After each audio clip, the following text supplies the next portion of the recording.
chase becomes a silent war between power and precision. Troopers push steel to its limits, but some drivers move like ghosts, untouchable, unshakable, and unafraid. These are not adrenaline junkies. They're masters of the wheel. Tonight, we follow 6 nights when cops realized too late they were chasing professionals. Number 1, the vanishing Corvette. Left, informational.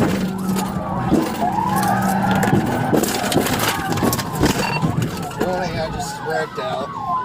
30 eastbound, 114. Little Rock, Arkansas. The night was still until a Corvette C6 carved through the highway like a silver streak of defiance. Troopers were already on edge. It had slipped past 3 units without a trace. By the time another cruiser locked on, the chase was already at full throttle, 135 to 140 miles per hour, a blur of asphalt, headlights, and danger. The Corvette wasn't running. It was performing. Every lane change was deliberate, every turn a display of nerve and control that felt mechanical, not human. Yeah, we're getting on 30. It's going to be stand by for that 28. Hey, buddy. Negative. We just got into destruction. Hang on. The state police scrambled to close the distance, radios crackling with tension. Construction barrels flashed by as the Corvette threaded through them with impossible precision, dancing through death at 120 miles per hour. It wasn't luck that kept him alive. It was a calculation. When he darted left to overtake a car, the trooper reacted half a second too late. That was all it took. The cruiser clipped a barrel, metal screeched, and the car slammed into a civilian vehicle. The chase ended in chaos. Go left, informational.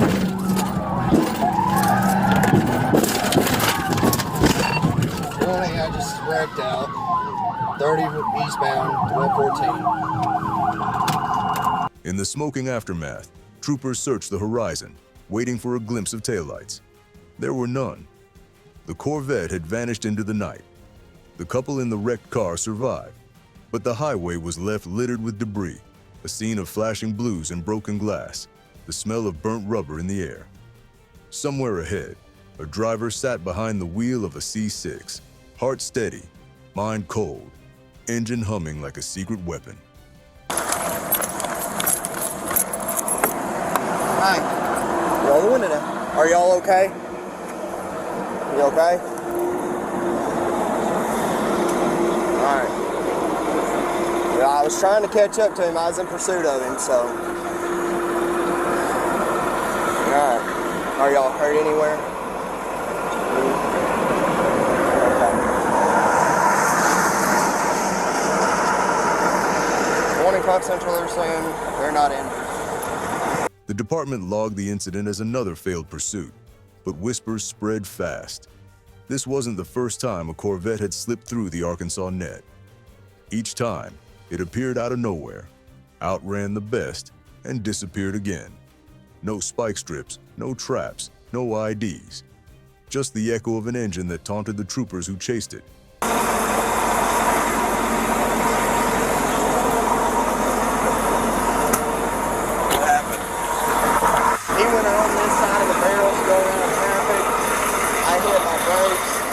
For the men who wear the badge, it wasn't just another failed stop. It was personal. Every pursuit left behind a mark of humiliation and respect. They weren't chasing a reckless driver. They were chasing a craftsman of the road, someone who understood fear, speed, and the fragile edge between both. That night, under the flicker of broken lights, the realization settled in. They hadn't lost the chase. They had faced a professional who never intended to be caught. Case number 2, Challenger Drift Showdown.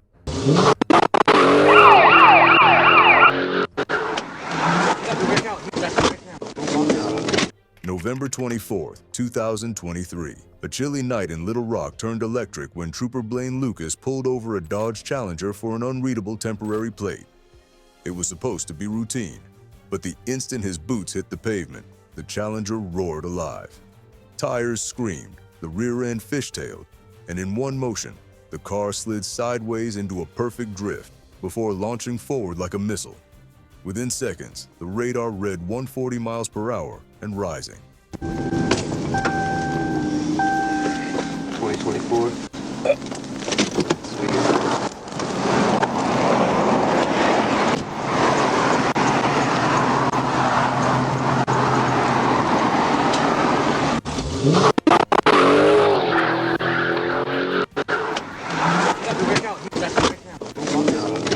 The muscle car tore down a 630 like it owned the asphalt. The engine's growl echoed between overpasses, rattling every window it passed. Lucas barely had time to react. He hit the sirens, radioed for backup, and pushed his cruiser into overdrive. But at these speeds, even the air felt hostile. Wind resistance screamed against the car, every vibration hinting that one wrong touch could mean disaster. The Challenger, on the other hand, moved like it was built for chaos.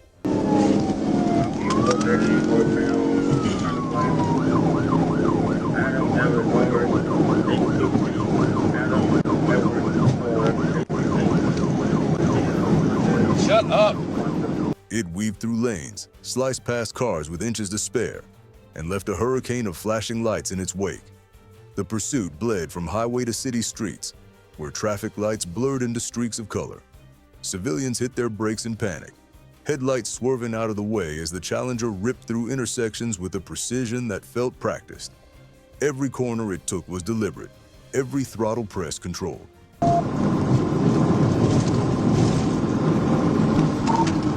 He took road though.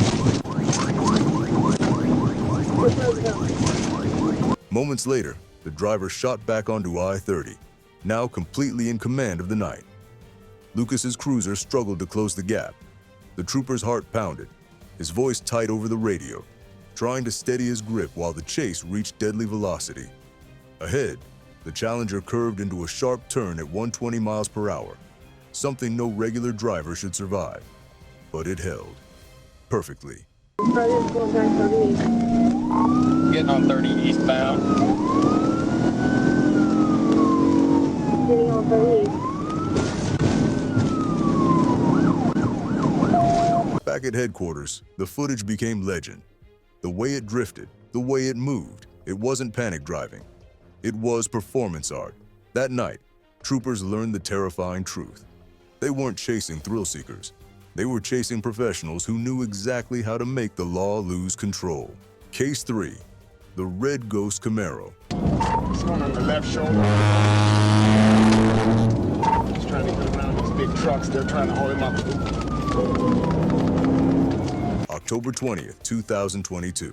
The same red Chevy Camaro that humiliated Arkansas troopers a week earlier was back on I-30, bold enough to show its colors again.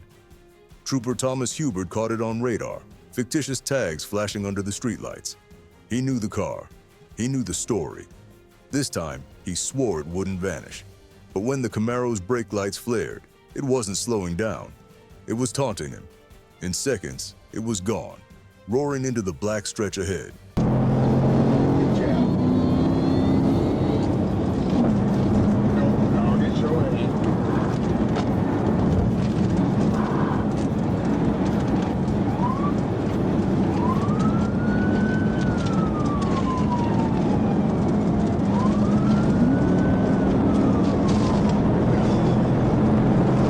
Hubbard engaged pursuit, tires clawing at the asphalt.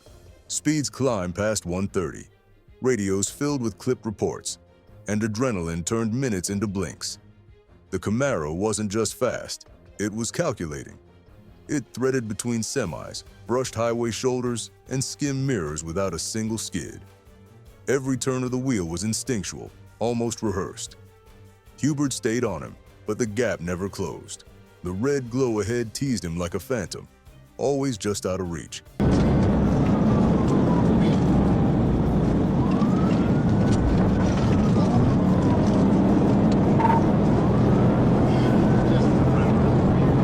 As traffic thickened, Hubert's options vanished. The Camaro sliced between two trucks in a move so tight the dashcam caught sparks, then reappeared yards ahead. The cruiser couldn't follow. The weight difference was lethal at that speed. One wrong turn, and the patrol car would flip. Hubert held on, fighting to keep control, his view framed by endless red taillights vanishing into the horizon.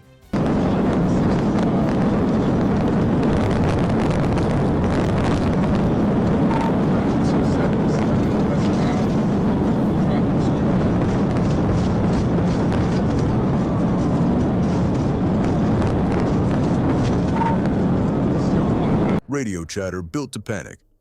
Every officer on the channel knew what they were chasing. An untouchable ghost from a week before, the same driver who'd embarrassed them.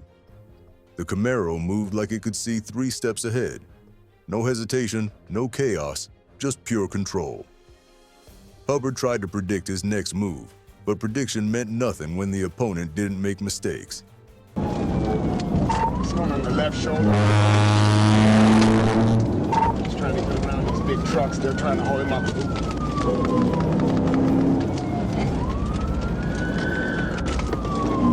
For the Arkansas State Police, it wasn't just another failed pursuit.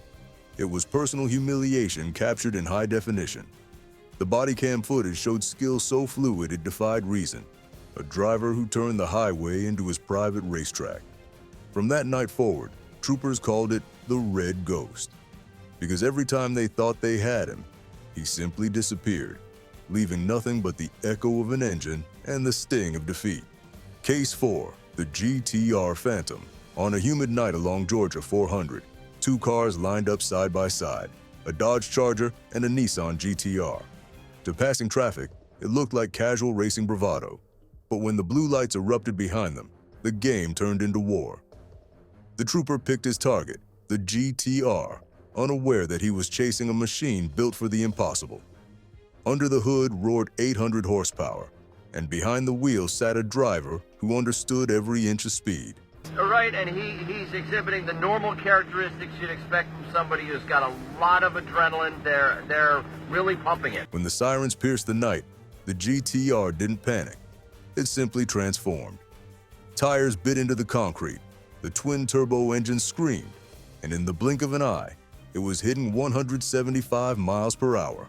The radio calls blurred highway markers, exits, speeds, all meaningless against a streak of white lightning disappearing into the distance. Every maneuver was flawless. The GTR shifted lanes like it was slicing through time itself, untouchable and terrifyingly smooth. Usually with these types of cases, they end up going to a neighborhood or an area they're familiar with. Of course, at this point, we don't know where he's going. Maybe he doesn't know where he's going. The trooper tried to close in, pushing his cruiser into dangerous territory. The car trembled, the tires shrieked, the risk multiplied. Still, he stayed locked in, unwilling to let go. The chase flew through Atlanta's arteries, Buford Highway, Cortland, and the HOV ramp. Each curve tighter, each second louder. The GTR danced through the chaos, weaving through headlights, slicing between vehicles with inches to spare. He's flying off that. You see that car diving out of the way there. He's going to go straight through that street and continue now on this. All right, Gil. At one point, the trooper lined up for a pit attempt, his bumper trembling just feet from the target. But the GTR swerved toward the wall, cutting off the angle with chilling precision. A single miscalculation, and both cars would have become twisted wrecks of fire. The officer backed off, his heart pounding through his vest, watching the taillights pull away once again. Number 5, the Infiniti Mirage. April 15, 2023. The interstate was quiet when Trooper Billy Martin spotted an Infiniti G37 slicing through traffic like a blade through silk. The radar flashed triple digits before he even hit his siren. Within seconds, the Infiniti roared past the limit, its taillights carving red trails into the night sky. The trooper flipped his lights on, but the suspect didn't flinch. What followed wasn't a chase, it was a display. The kind that turns officers into spectators and the highway into a stage. B102. East drive right. 23 to 4, you want to cross state lines on this one? Martin's cruiser surged forward, the speedometer climbing past 150. The pursuit tore through the empty lanes, headlights bending through curves as the Infiniti danced with danger. Every move was deliberate. When semis clogged the right lane, the driver threaded through the narrow space between them with surgical precision. The G37 was heavy, but agile, moving with a rhythm that felt orchestrated. It wasn't running from the police. It was outpacing them with style. 45 right now. I'm at 140. Add the 283 pass on.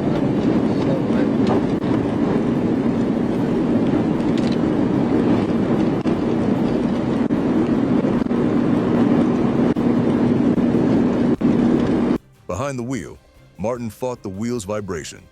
The cruiser, built for endurance, wasn't meant to play this kind of game. Each second, he risked control every bounce on the pavement, a reminder that death travels fast at 160.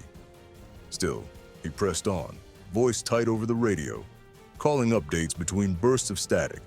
Ahead, the Infiniti sliced through another wave of cars, the red tail lights stretching thinner until they vanished into the darkness.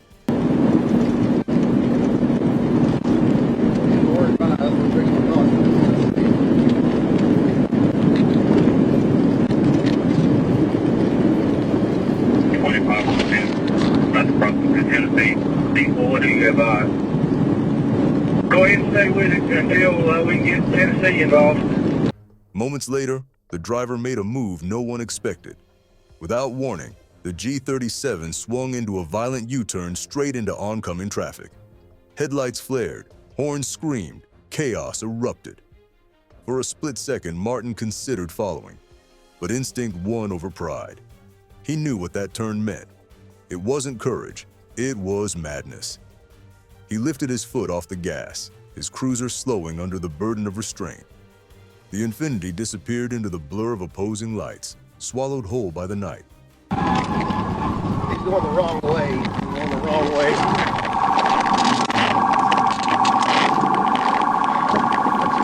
RC, did you make contact with Memphis and Tennessee Highway Patrol? I'm 22. He's going the wrong direction, running about 100 plus. When the command called off the pursuit, the silence in Martin's car was suffocating.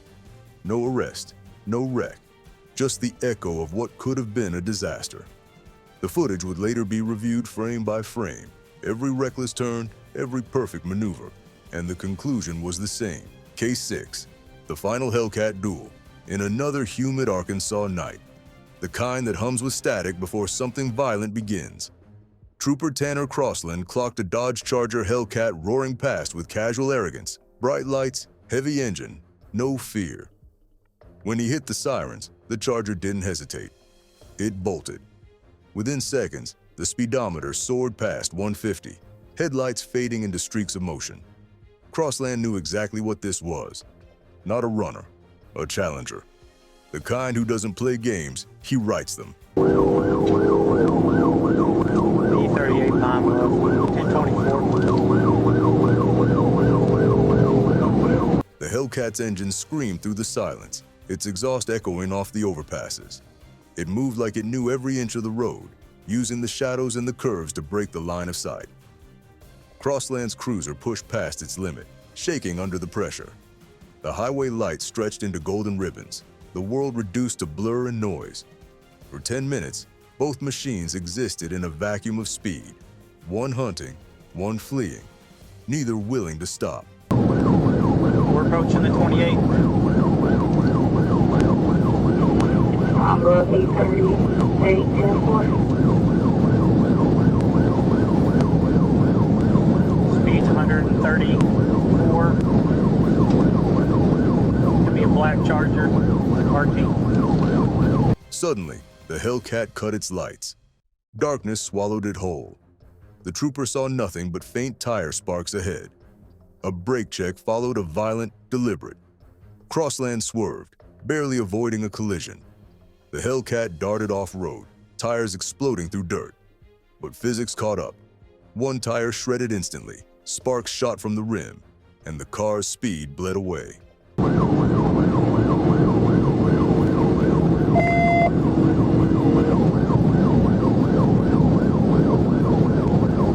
38 pound love. He's pulling out ahead of me. I think he's got the Charger RT model. Traffic's giving me trouble.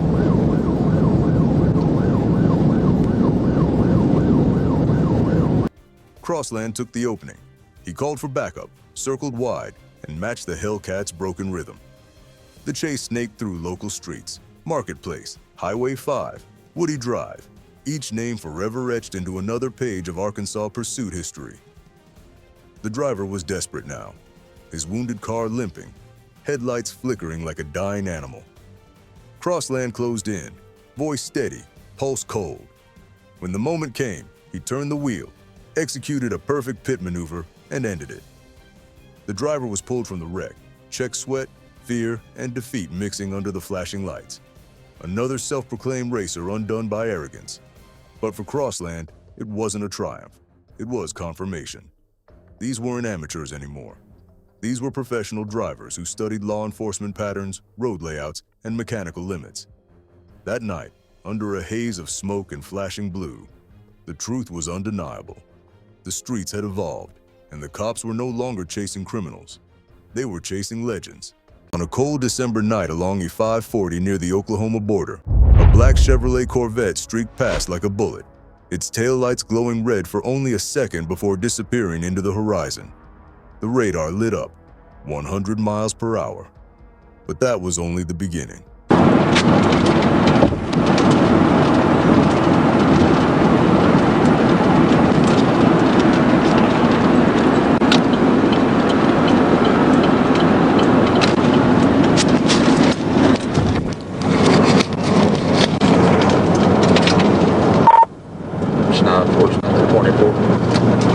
Peavehouse floored his cruiser, engine howling as he accelerated through the midnight air. The pursuit was on. Ahead of him, the Corvette carved through lanes like a phantom, every downshift sparking fire from the asphalt. The officer called it in, his voice steady but strained, reporting speeds no police vehicle should ever attempt. 110, 120, 140 miles per hour. The Supercar wasn't fleeing anymore. It was ascending. What's the next 10? Good. I'm at the Circle K here on 271. Give me 21 when you get the chance. Schneider, 1037. That's 33. Eastbound on 0. Traffic was light, just streaks of headlights flashing past, but every turn held the potential for disaster. One wrong twitch of the steering wheel could have turned the chase into a massacre. The Corvette's driver wasn't just fast, he was precise, calculating, daring the officer to match him. For minutes that felt like hours, the two vehicles danced on the razor's edge of catastrophe. Then, as they crested a hill, the Corvette vanished. Not slowed, not stopped. Gone. The trooper's headlights cut across the empty road, the sound of his own tires filling the void. Somewhere ahead, the driver had either turned off unseen or disappeared into the black distance. A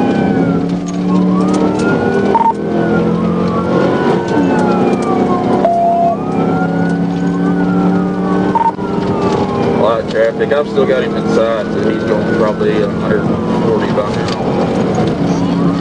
I'm at a Wilbur Street.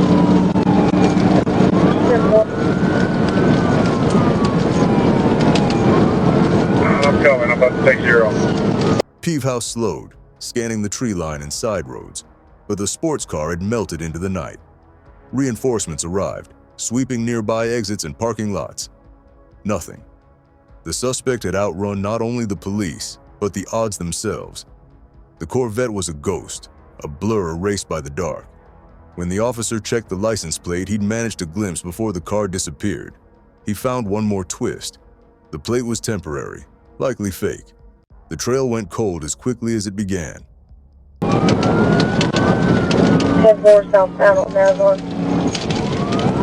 He could be going to 549 or trying to get back to Oklahoma. I'm not sure. CFS comments added. Yeah, I got people pointing. He hit himself on my lord.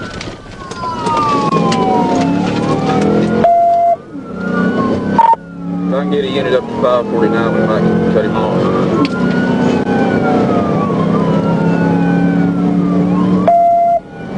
Back at the station, the footage played in silence.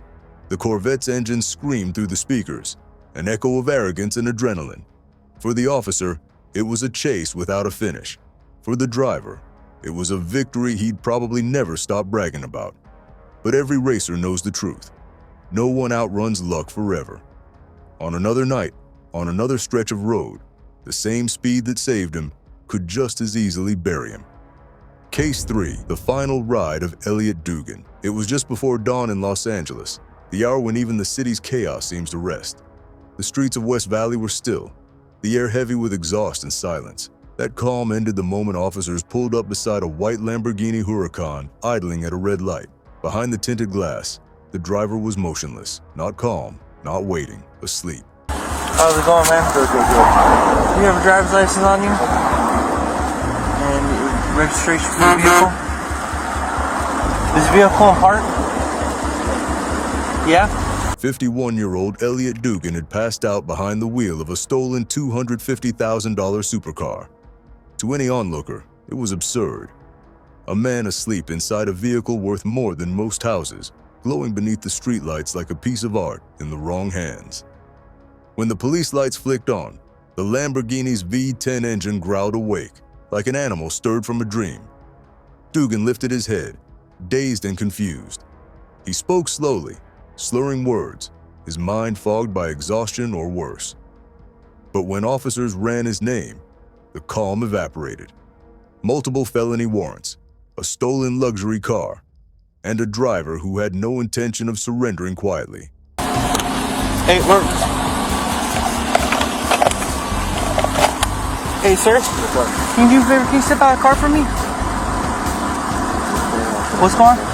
I just need to verify your license, man. That's it. Huh? I need to verify it. I need you to step out of the car for me. The officers tried to keep him calm, tried to make it simple. Step out, talk, cooperate. But inside that Lamborghini, Elliot Dugan's heartbeat began to drown out reason. Maybe it was pride. Maybe it was panic. Whatever it was, he pressed the accelerator. The Lamborghini shot forward like lightning, its tires shrieking across the asphalt. Police sirens wailed to life, the chase erupting through the city's sleeping streets. Streetlights blurred past as the car's speedometer climbed over 100 miles per hour. It was a spectacle of power and inevitability. This was a regular traffic stop and then it turned into something else. What is it? This vehicle is stolen. I need you to come out of the car. This vehicle that you're driving is stolen. I rented this vehicle. Okay, I need you to step out of the vehicle. I rented this vehicle. Okay, well, we need to double check and verify things, but I need you out of the vehicle. It is stolen. Hey, stop!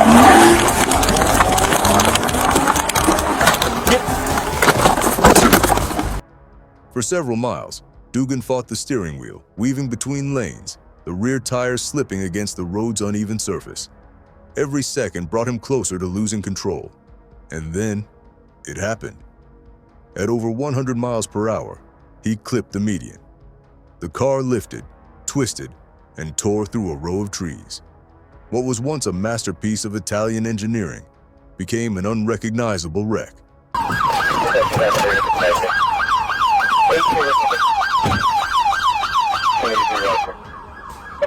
Let me have the frequency. Vehicle is TC, major TC damage. Let me get an RA starting to roll. I need traffic shut down for westbound traffic on Sherman Way. The impact was so violent that Dugan's body was thrown several hundred feet from the crash site. By the time officers reached him, there was nothing left to save. The stolen Lamborghini was reduced to scrap metal, and its driver's final joyride ended in silence. The tragedy was cruelly poetic. A man who sought thrill, freedom, and escape, dying inside the very machine he stole to feel alive. Case 4, the Moscow Nissan that wouldn't stop. Moscow, August 2013. The traffic was thick, and the skyline a mix of cold glass and Soviet concrete. Amid that gray monotony, a flash of green tore through the lanes. A mint-colored Nissan GT-R, engine screaming, refusing to yield. The city's police spotted it weaving through cars like a bullet ricocheting down a steel corridor. They hit their sirens, expecting the driver to slow. He didn't. Instead, he doubled down.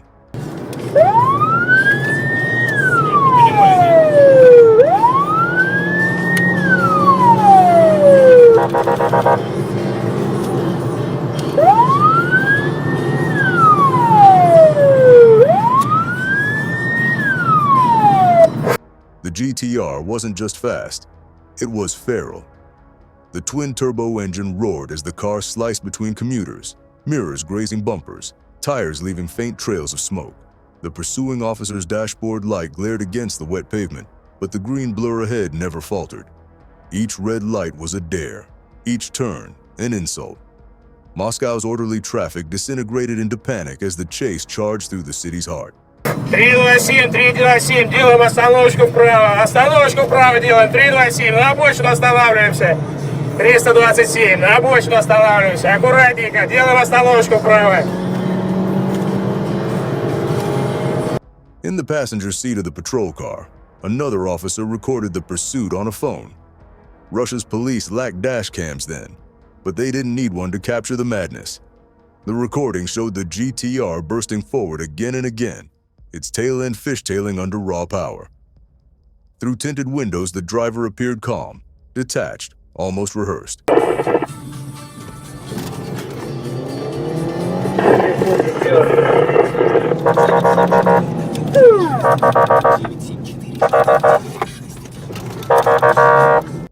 Online sleuths later slowed the video down and noticed something strange, a vanity plate on the dashboard that read T-Killa, the stage name of Russian rapper Alexander Tarasov.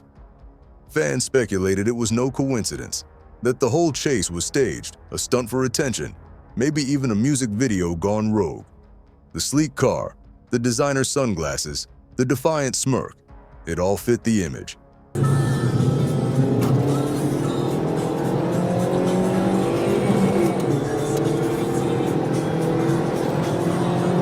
But even publicity has its limits.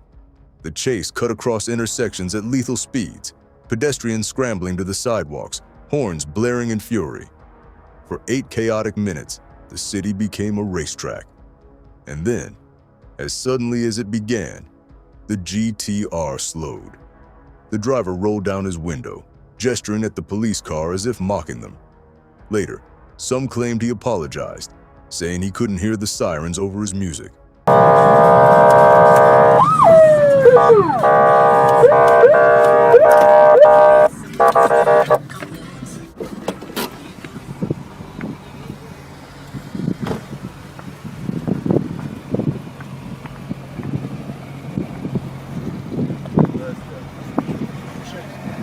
Я не слышал, музыка играла.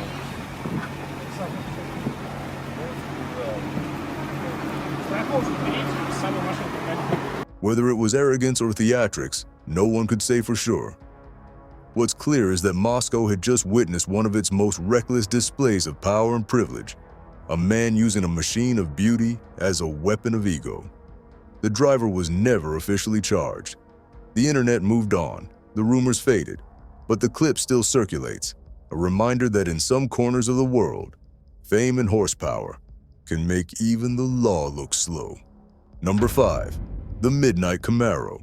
It was a moonless night in rural Arkansas, the kind of darkness that swallowed sound and stretched the road into infinity. Just past midnight, Trooper Jacob Price sat in his patrol car, headlights off, waiting. The radio crackled. Reports of a suspicious black Camaro prowling the area. Minutes later, his instincts proved right. 2 glowing taillights appeared in the distance, slicing through the dark like the eyes of a predator.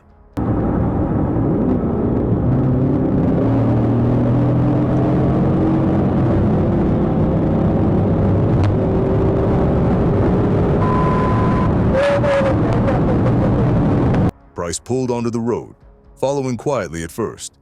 The Camaro drifted between lanes, its driver erratic, daring. When the trooper hit his lights, the response came instantly. The Camaro surged forward. The chase had begun. Both engines screamed into the night. The Camaro was fast, too fast. At 130 miles per hour, the black muscle car devoured the road ahead, its engine roaring like thunder trapped inside metal. Trooper Price's cruiser strained to keep up, the speedometer edging toward its limits. For a moment, the only sound on the highway was the wail of pursuit, siren against horsepower, order against chaos.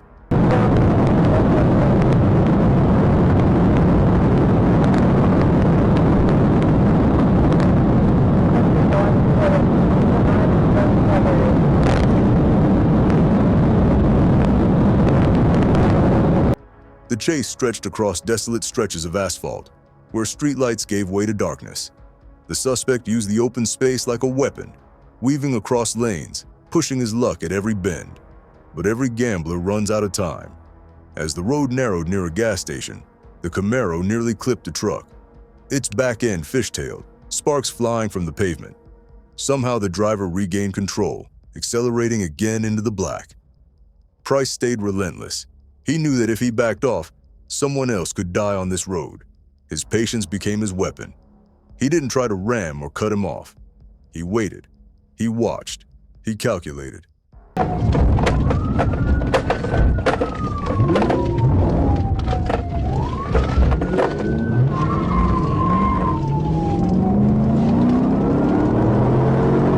Then finally, the Camaro faltered.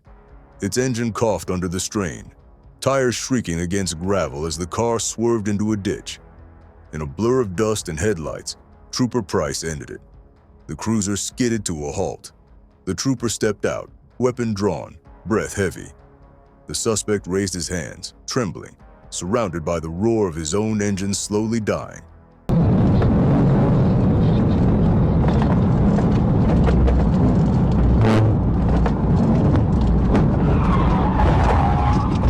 Okay, I put it in my Steve's in the ditch.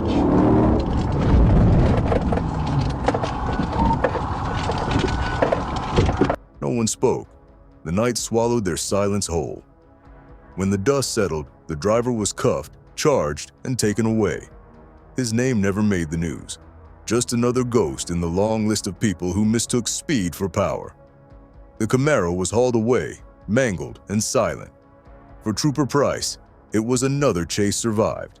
For the driver, it was a brief taste of freedom, one paid for in the ruins of his pride. Case 6. The Street Racers of Arkansas, late October 2022. The Arkansas highway shimmered beneath the glow of sodium lamps, empty but alive with sound. The air carried the low growl of 3 engines, 2 Dodge Challenger SRTS and a Mustang GT, lining up side by side. The drivers weren't just speeding, they were performing, staging a high-speed spectacle on an open road they thought belonged to them.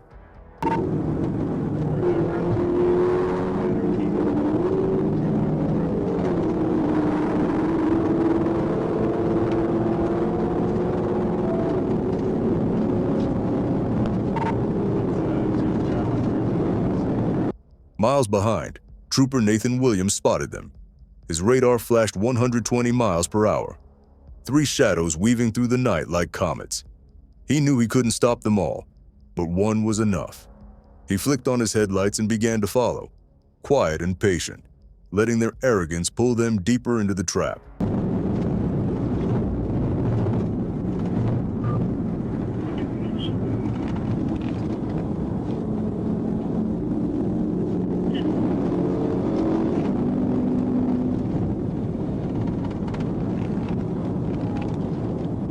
The racers thundered down the highway, switching lanes like dancers in a deadly rhythm. Their taillights pulsed red through the darkness, as if mocking the law itself. Williams stayed close enough to see them, far enough not to spook them. He waited until he was sure. Then the blue lights came alive. Instant panic. One car slowed, a Challenger. The Mustang hesitated, but the white Dodge SRT at the front refused to surrender. It accelerated, engine screaming, speedometer pushing beyond 150. The officer pressed forward, his own vehicle trembling under the strain. The 2 cars tore through the night, a blur of speed and desperation.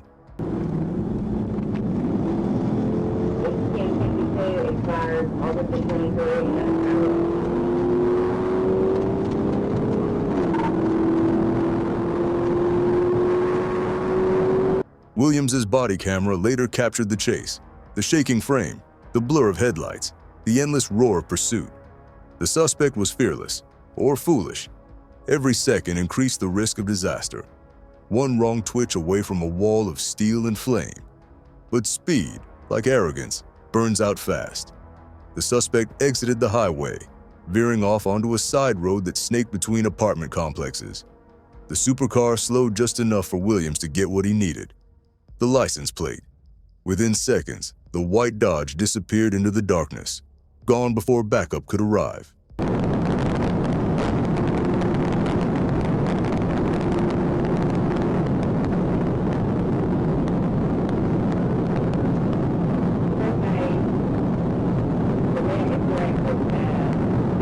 For now. Hours later, that plate led officers to a nearby complex. The car sat parked, still warm. Its owner wasn't behind the wheel this time, but inside, silent, knowing what awaited him. The vehicle was impounded, and the investigation began. The joyride was over. Arkansas law calls street racing a Class A misdemeanor, a small phrase for a massive crime. His hit's 150 a lot faster than mine, so he created a big gap on me. And then when he took the Maumelle exit, he about killed himself. My supervisor's like, hey, you scanning? Well, I saw y'all go by. I was sitting at McDonald's. A year in jail, thousands in fines, and a permanent mark on the record. But for these racers, punishment came the moment they realized their greatest victory. Speed was also their biggest betrayal. On that long stretch of Arkansas highway, 3 engines became 3 warnings. No one outruns consequences forever. Some drivers, they don't just run, they try to rewrite the rules. And that's exactly what happened next, on a California highway where a suspect decided that if he couldn't beat the cops, he'd become one. It started like a blur in the Antelope Valley, sirens fading into the distance, a black and white CHP cruiser screaming down Highway 138. Only problem? The man behind the wheel wasn't a trooper. He was the suspect. Moments earlier, after a wreck on I-5 near Newhall, he slipped into an idling patrol car and floored it. That's right, he stole the cruiser. What followed was a masterclass in madness and method. The suspect, 32-year-old John Figueroa Jr., didn't drive like someone panicking. He drove like someone who'd studied pursuit tactics. The way he gauged distances, avoided choke points, and even anticipated spike deployments. This wasn't blind flight. This was someone who understood the playbook. CHP didn't chase him with brute force. They went cerebral. Instead of closing in, they set a trap from miles away. Spike strips staged along the 2-lane desert corridor of Highway 138. News helicopters hovered high above as the stolen unit tore through the sand-blasted asphalt, tires howling against the wind. Then, just after noon, one tire shredded.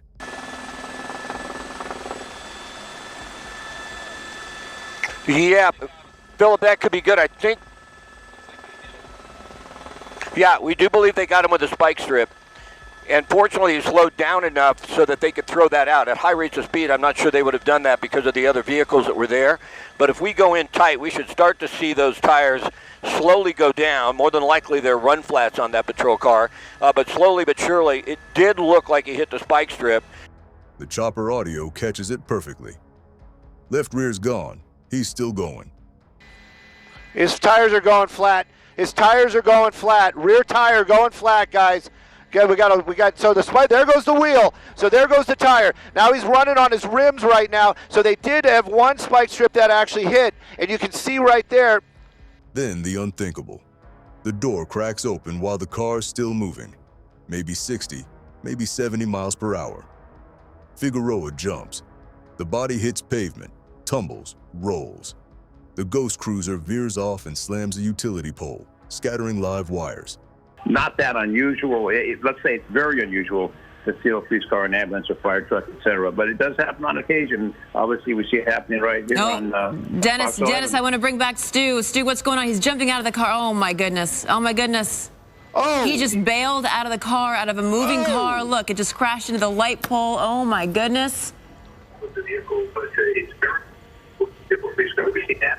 CHP rushes in, not to tackle, but to save. They drag him off the road, start CPR, and call medics.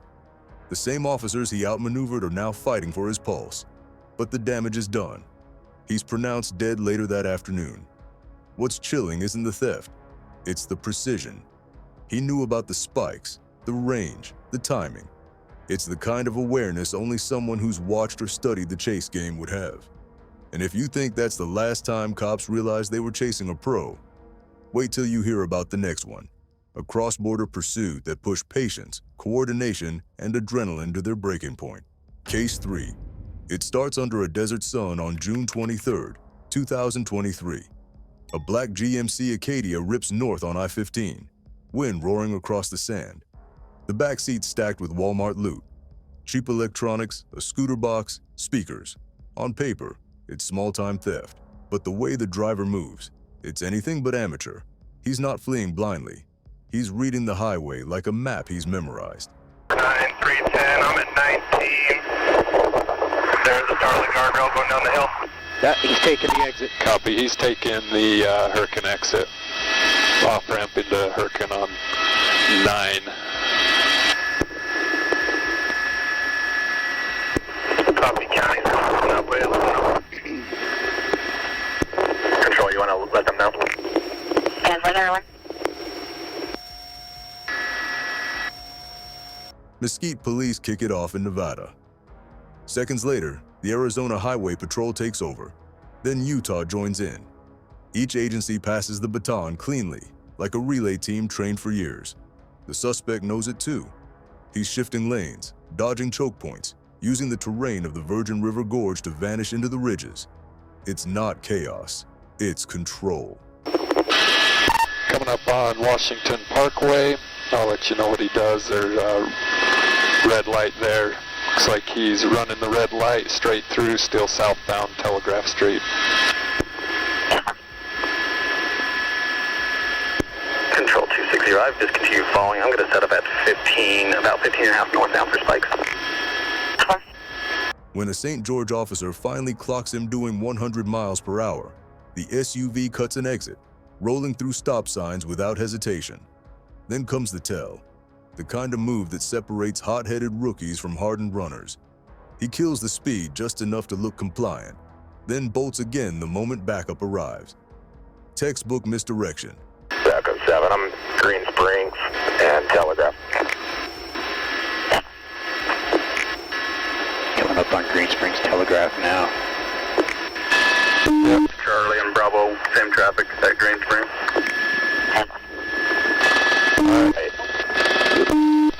Utah Highway Patrol lets the sky take over.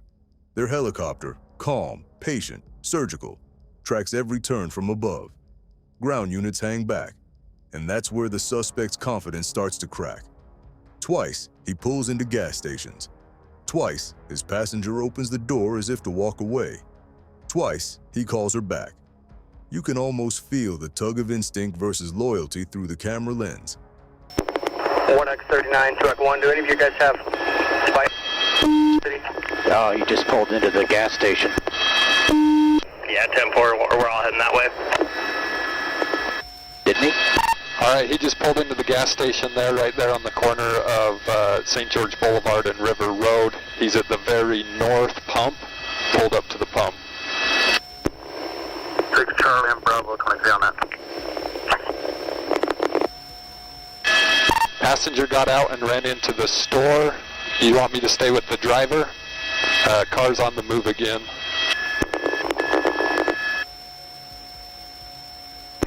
Yeah, stay with the driver.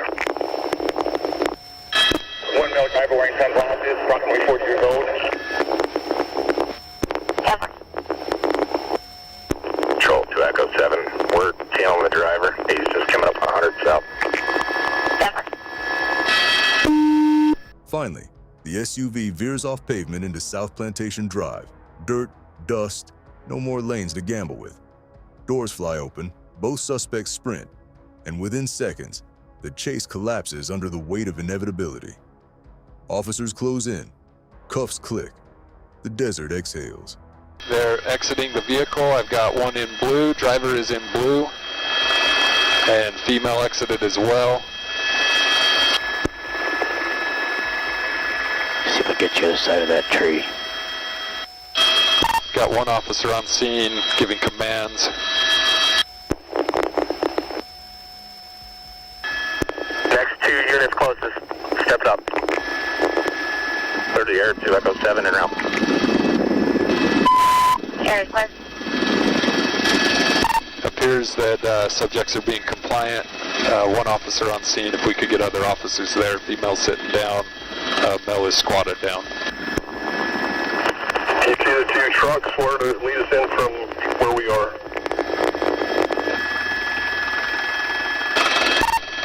Hey, if you go to the end of Plantation Drive, dirt road, hang a left, and he's just right there.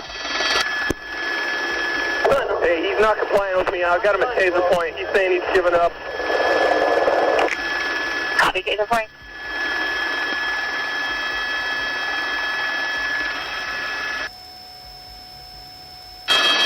Yep, that's good. End of Plantation, hang left. Hughes, we're 1 minute out. Just wait.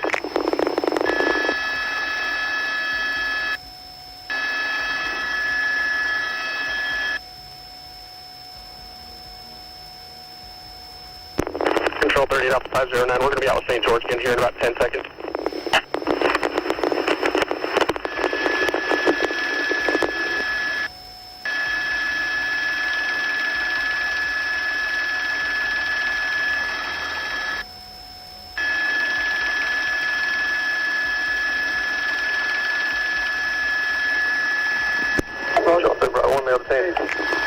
Copy, 1 mile bearing 57. Okay, Floyd, writing down 2 detained. 2 detained.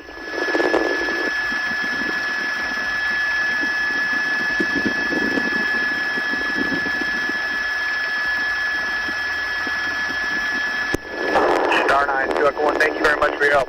Couldn't have done it without you guys. Yep, anytime.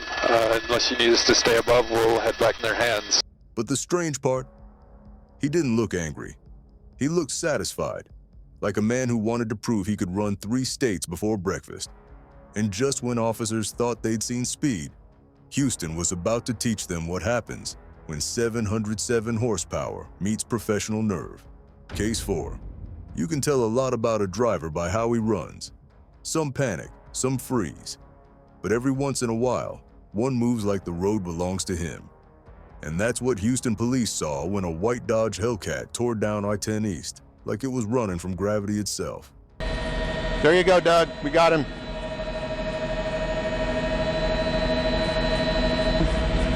You see him right there? They're ahead of him, coming up to I-10 here.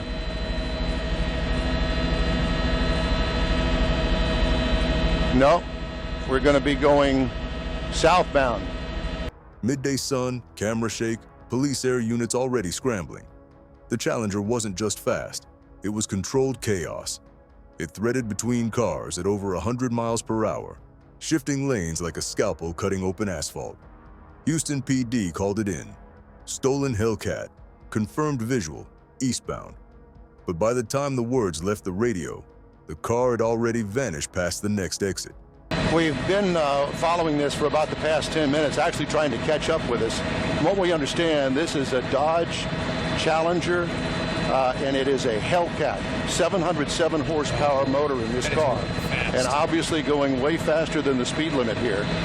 This is just outside the Beltway on I-10. We're heading eastbound now, and probably about 100 miles an hour or so, if not faster. Yeah, Don, that car is pursuit. moving so fast. I'm not getting mixed minus on my IFB, by the way. I'm getting feedback, so I'm turning it down. But, Don, that vehicle is clearly going at least 110 miles an hour. That guy is moving along, and those Chargers, if you've ever been in one of those and driven those things, they can cruise at 150 without a problem. And that's what's dangerous. On the ground, the pursuit turned tactical. HPD, Texas DPS, and Chambers County all joined the net. Each agency knew this wasn't about aggression. It was about containment. Because when you're chasing 707 horses, even the radio starts to sound winded. Helicopters caught the glint of sunlight bouncing off the hood, struggling to keep up as the muscle car pushed toward Chambers County. The chase didn't just move, it expanded, swallowing counties whole. This guy clearly knows as well that he has some power under that engine. He knows how to operate the vehicle. This is a V8 under that thing. Those Chargers can clearly move at 130 consistently, and it is a muscle car, and that's what it's known for. And so when you're moving along at this rate of speed, I mean, that's okay for this vehicle. It's not like it's going to overheat and explode and have problems. But I'm just wondering about the police officers. They don't seem to be anywhere near this guy, and at least immediately, Don. Well, I would love to pull out even further to show you a wider shot to check on that. Right, but we don't I don't want this to do guy. that for fear that I might lose him. Right. And the driver? He drove like someone who'd studied flight paths, never holding the throttle too long, always easing into turns, reading traffic like an algorithm. You don't learn that from video games. You learn that from repetition, from running before. The freeway stretched into nothing but air and heat mirages. Somewhere east of Winnie, the sprawl narrowed into a two-lane strip of Highway 73. Prairie on both sides, no exits left. That's when the Hellcat's secret weapon betrayed him. Fuel. The engine's scream turned into a cough, the car coasting to the shoulder, supercharger whining like a dying animal. See who all is here. There was the car that we've been chasing so long. So we actually jumped out on the passenger side. Yeah, DPS is here. There's about 8 cars, so at least 8 officers are in pursuit out here in this field. He jumps out, fast, desperate, still thinking he can beat the rotor blades above. But it's over. Jefferson County deputies track the heat signature from the sky, close the gap, and drop him in the weeds with a perfect tackle. The Hellcat didn't quit. The gasoline did. Later reports said he tried to plead down, claiming he panicked. But everyone who watched the footage knew panic doesn't look like that. It looks like training. Every lane, every turn, every break point was chosen. He wasn't just running, he was performing. But if the Hellcat was precision wrapped in horsepower, what came next was raw instinct. No calculation, no logic, just speed, darkness, and a C5 Corvette determined to prove that experience can still lose to physics. Number 5. It's one thing to steal a cop car or outsmart a helicopter. But what happens when the suspect doesn't need tricks, just pure, surgical speed? That's what Arkansas State Police found out one humid August night when a gray C5 Corvette flashed across at 6:30 like a ghost in the headlights. Black Corvette, he's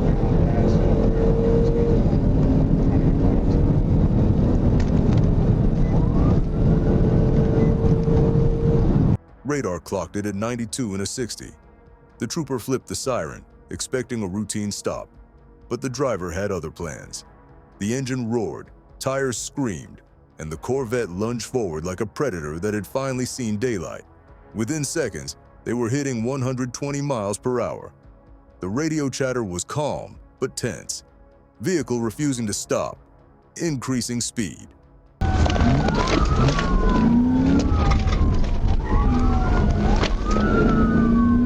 Sarasota Energy, smoke.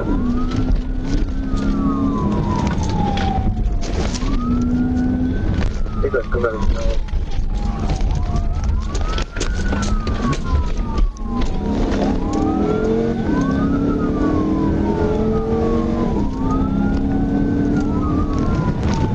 Going down to know by traffic.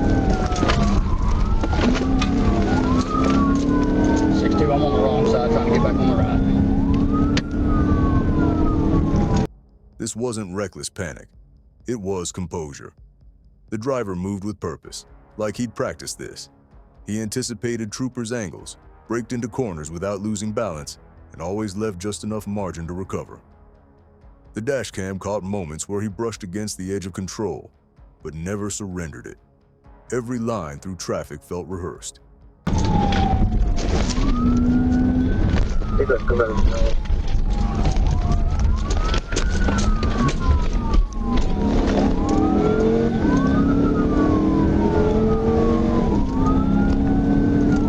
The chase bled off the freeway into Little Rock's commercial grid.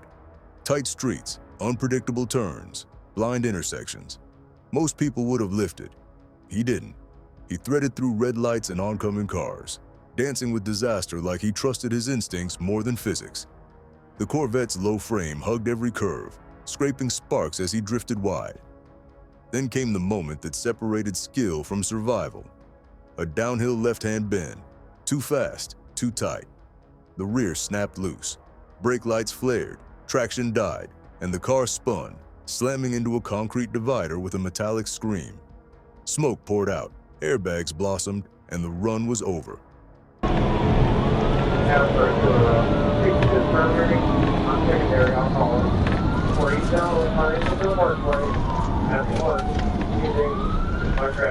He's wrecking out, wrecking out. Wrecking out.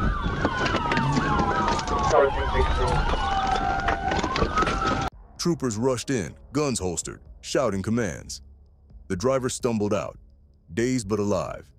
Later identified as a local speed enthusiast, he'd spent years on back roads and drag strips. To him, this wasn't escape. It was a test.